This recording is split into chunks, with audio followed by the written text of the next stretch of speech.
Welcome to a Foxy Tech Tips tutorial on adding interests to TikTok. If you find this tutorial helpful, please consider subscribing to my channel and liking the video.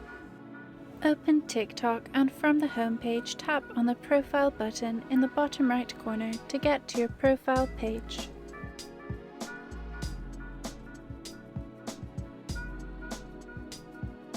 On your profile page, tap on the three lines or three dots button in the top right corner to open settings.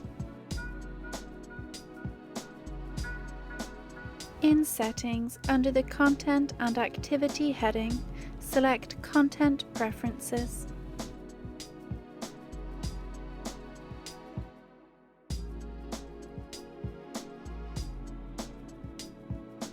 Tap Update Interests.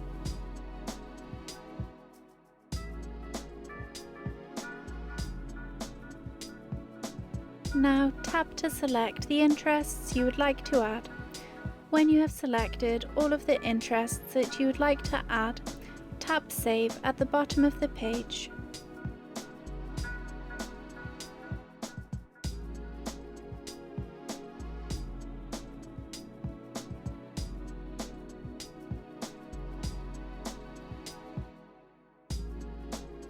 Those new interests will be added to your profile, and you will see more of those things on your feed. And that draws an end to this tutorial. Please like the video if you found it helpful, and subscribe to Foxy Tech Tips for more TikTok tips and tricks.